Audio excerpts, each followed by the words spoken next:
Hey everyone and welcome back to Breaklight Productions. My name is Curtis Lambert and today we're reacting to some more viewer suggested music videos. This time for the group K.O.I or K.O.I. I still don't know which way to say it. But essentially we've watched one of their music videos before. It was awesome. So you guys recommended a few more.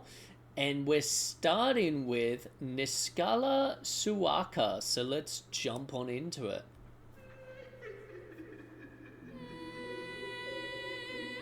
Ooh. Loving the contrast of the gold with the blue. Alright, first thing to note. So, obviously we can tell that the room behind her is full of haze. Because, I mean, it's pretty obvious. But an important thing to note is that haze is what's allowing you to see the beams of light from those lights up in the roof. Essentially, whenever you see a movie where there's like a beam of light coming off a flashlight or off a bulb or whatever, and you're like, how the hell do they do that? That's how. They're putting in a bit of haze because basically the water particles inside that haze allows the sort of light to refract and blah blah blah, lots of science shit. But yeah, that's how they're doing that. Of course it's really obvious here, like I said, because it's so hazy.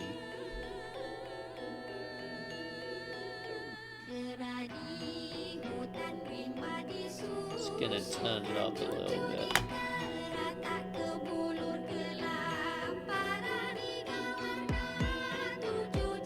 Cool camera movement, like rolling into a Dutch angle.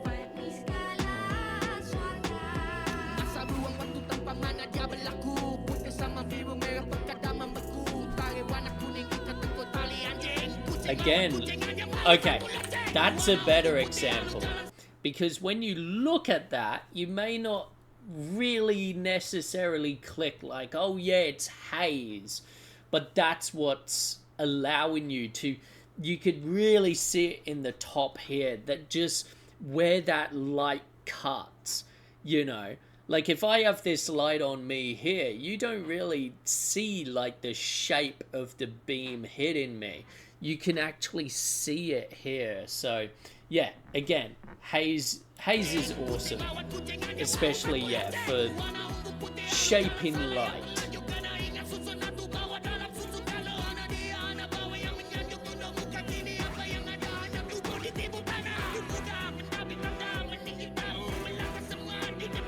Awesome editing as well.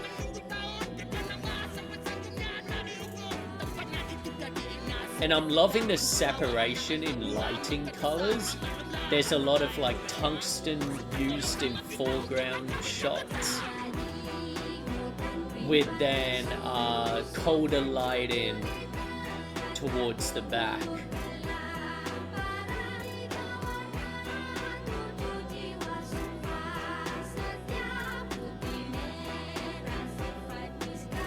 Ooh, that's cool.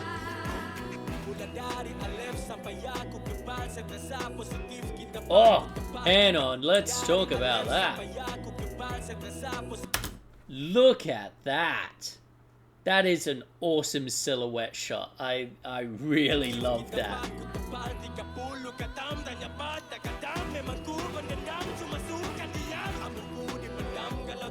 Hell yeah.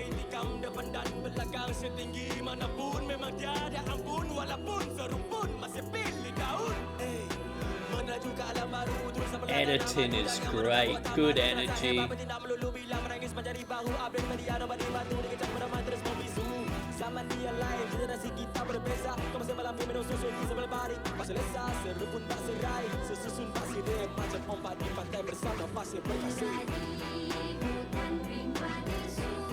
Loving the story elements as well, really interesting.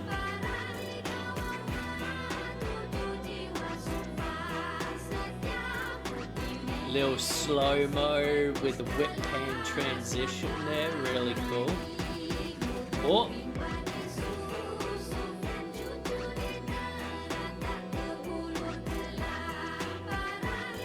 my god, he's a child now.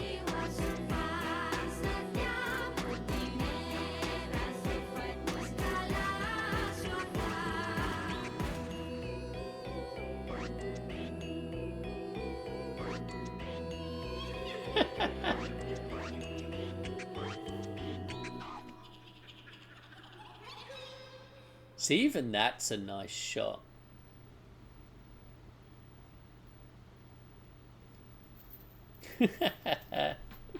That's cool.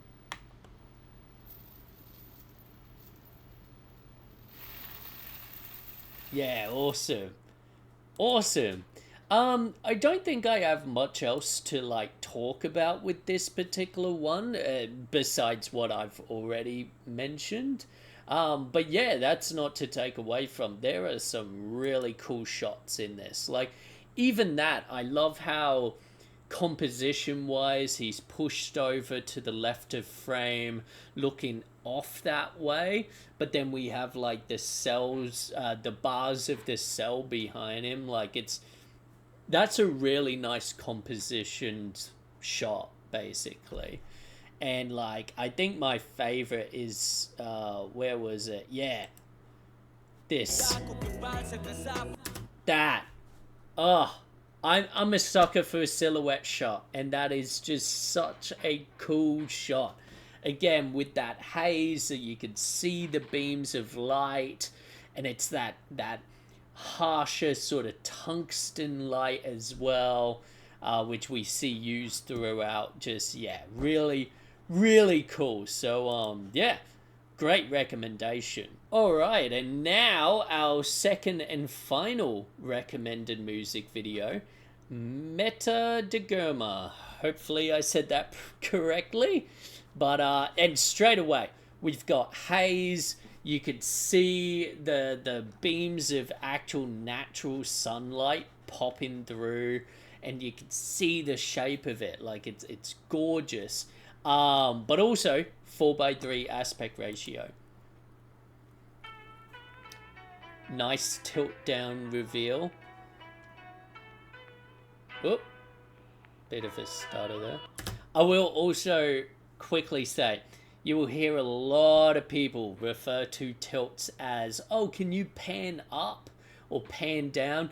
No, it's a tilt. Panning is left or right, tilting's up and down. So always keep that in the back of your head.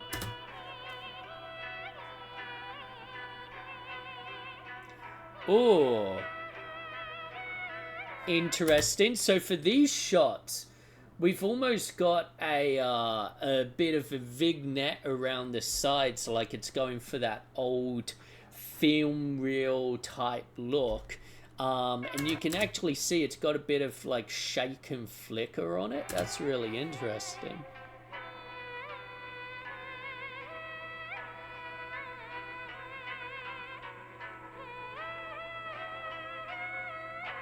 Nice pull back.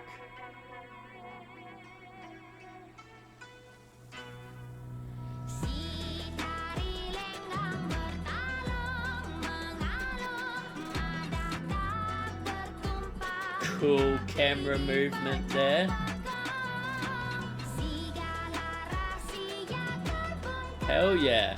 Got some like analog horror vibes here. That's sick.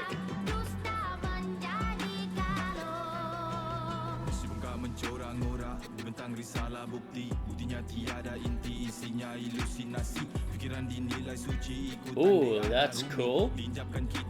Like film reels. Ooh, okay, hand. Go back to that. Alright, so we've got blue front light, and I can't tell if they've done that like in post-production or whether there's a bit of red lighting in the back, but yeah, it's really cool either way. That's cool. Dirty shot. Splices, nice. Cool. Split screen. Oh! Okay, and so how are they doing this? Very simple. You just crop in each shot and then put in them together. essentially. But this, damn, I don't know what that effect would be called. It wouldn't surprise me if there was like an effect that specifically does that in editing programs, but I personally have never used or particularly seen that effect done before. So that's one to add to the books. If you know what that effect's called, comment it down below.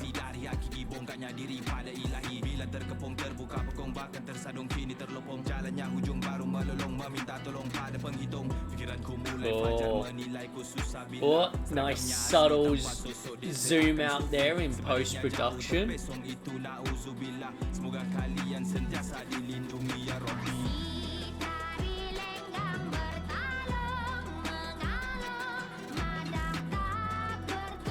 Cool reveal. Nice. Using the most of that slow-mo.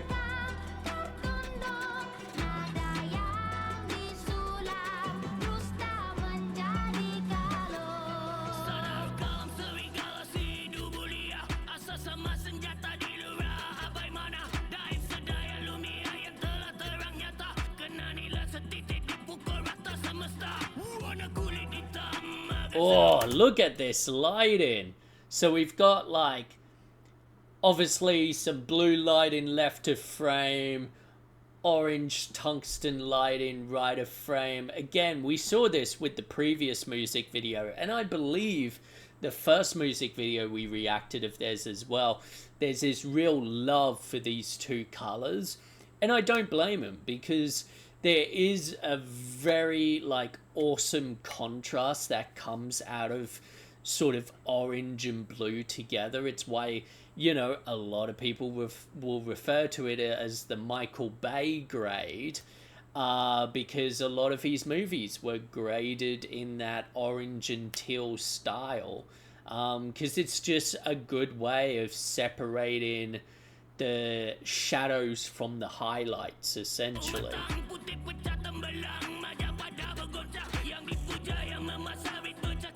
That's a cool shot.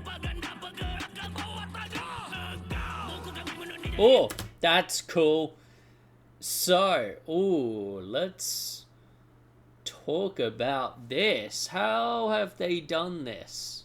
I would say it's got to be two lights at 45-degree angles blasting in. I would say so anyway.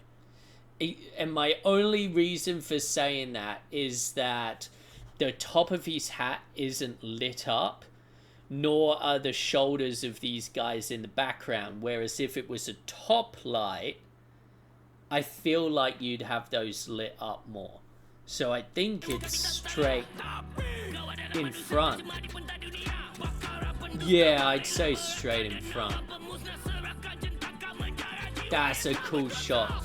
Again, and that composition wise, like, this is what you learn in film when you're doing cinematography, is you've got to think in every dimension, X, Y, and Z, about your composition. And like the fact that like it draws our eyes naturally when you look at this, your eyes go across them because they're the closest to camera. So you drift across and then you land on him because he's in the light, he's, you know, wearing a different outfit, and he's more animated than the others. So yeah, just beautiful understanding of where your eyes sort of lead to.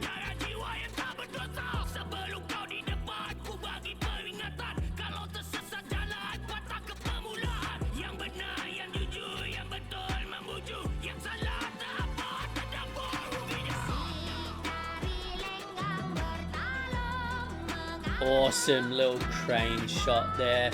Could it be on a gimbal as well, or Steadicam? Yeah, probably a Steadicam, I'd say, or gimbal. So cool. I love that they're not afraid to roll it into a Dutch angle. Interesting with the lasers here.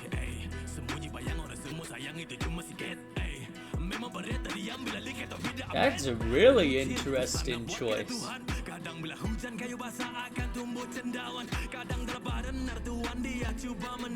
Love that sort of silhouette. So yeah, I guess because whatever this is behind him here would be what's in the background of those other shots. So I guess it's just one big screen. Yeah, which is very cool.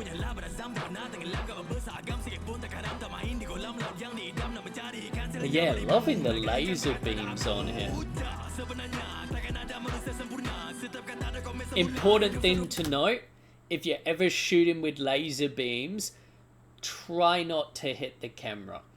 Just because there's a lot of laser beams that will actually like damage the way the lens and cameras like internal, I don't know what you would call it, basically how their internal electronics work. So what it can do is it can actually like kill pixels in your camera.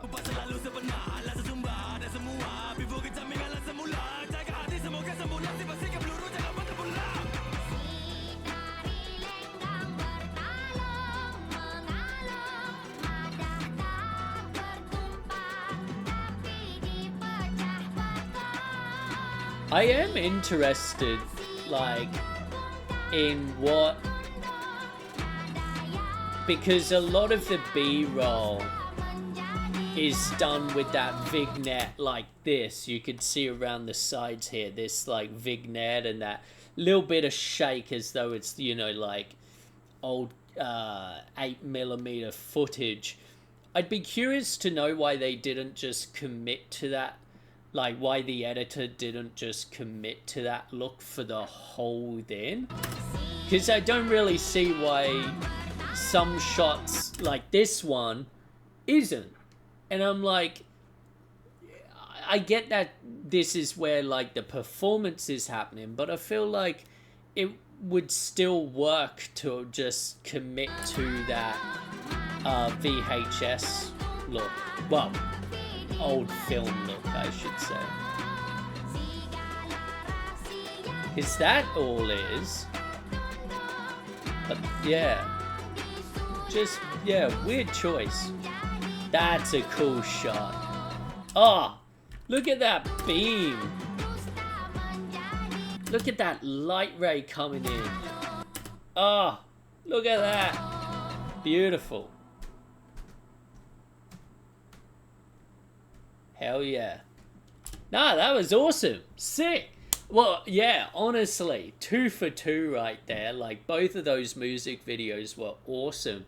And I just love, like, we've seen it with other bands as well, don't get me wrong, but I just love the, like, so much reliance on contrasting colors, and it just, it brings you in, it looks beautiful, and, like, it's just vibrant and bright. Like, it's one of the issues I have with a lot of heavy metal music videos is they just sort of go, yeah, one type of lighting, you know, they just go all tungsten or all like white lighting or whatever. And it's like, nah, throw in some different colors in there, like really like separate the scene, you know, by having those different colors, but also like have them contrast, have them complement. You know, there's a lot that goes into color science. You know, it's not as simple as just looking at a color wheel and going, what are the opposites? But that's a good way of starting, in all honesty. Like, if you're starting off, just get one of those color wheels or print one off from online, and just every time you're about to do a shoot and you're working out what lighting to use, crack it out, be like, okay, I'll try purple and yellow, I'll try red and blue, I'll try orange and teal, you know, like Yeah, it's really, really cool to just incorporate that into all of your work. So, yeah, thanks for these recommendations. Be sure to send more, whether it's this group or any others, down in the comments below, and I'll see you in the next one. Ciao.